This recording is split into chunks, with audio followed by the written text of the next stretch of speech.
Hello, welcome to today's edition of Citi News Daily on Citi TV.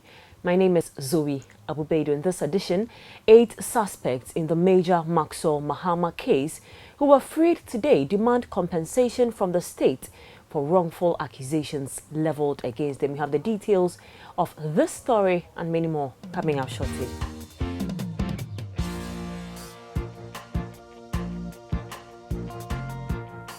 The 8 suspects discharged by a district court in the major Maxwell Mahama case have asked for compensation from the state over wrongful accusations leveled against them.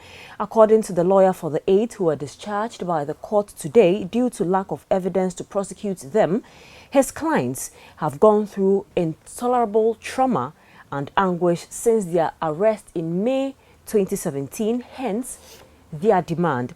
The lawyer, Bernard Shaw, also accused the prosecution of doing a shoddy job by responding to public sentiments after reports of the lynching of the late military officer.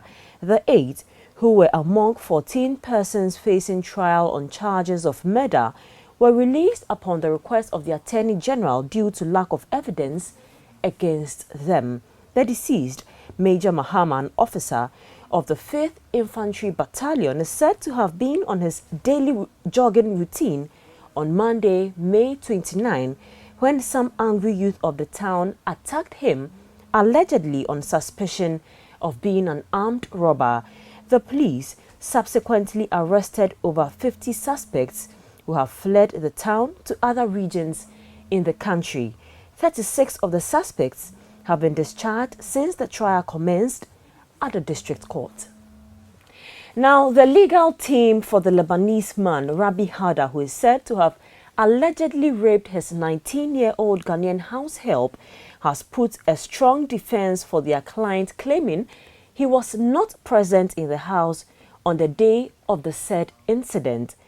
According to the lawyers led by Ralph Opoku Edusei, they had in their possession an alibi to challenge the claims being made by the prosecution. Mr. Edusei made this revelation during a court proceeding where they sought to secure a bail for their client. Per the facts as presented by the prosecution, the 19-year-old house help was employed by Haddad and his wife in November 2017. Ever since she moved into the house, Haddad had been pestering her for sex. According to the prosecution, Haddad lured the house help into one of the bedrooms and tried having sexual intercourse with her when his wife and other occupants of the house had gone out. Away from that story, President of the Western Regional House of Chiefs, Ojiahoho Yaojebi II, has chastised Ghana and its partners in the oil and gas sector for restricting free access to the sea without a corresponding alternative livelihood project. Some oil companies at a recent annual meeting with traditional rulers in the Western region organized by the Petroleum Commission complained of intrusion by fishermen at no-go zones around FPSOs in Ghana's oil field. But Ojiahoho Yaojebi II, who is also the paramount chief for the Bibiani and Riaso traditional area and board chairman for the GMPC Foundation, accused the state and oil companies of putting their interest ahead of the fishermen in those communities.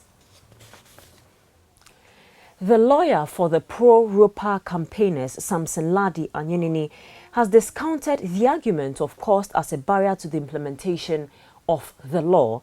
He argues that Ghanaians abroad equally contribute to the national purse and must be accorded all rights they deserve. Though the High Court has ordered the Electoral Commission to implement the 2007 law, which will allow Ghanaians living abroad to vote, opponents of the law still argue that its implementation will be severely hindered by financial and logistical constraints.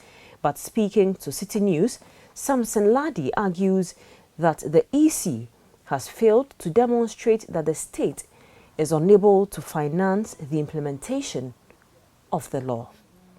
And that's how we wrap up today's edition of Citi News Daily on Citi TV. My name is Zoe Abu-Baidoo. Do make a date at that same time tomorrow.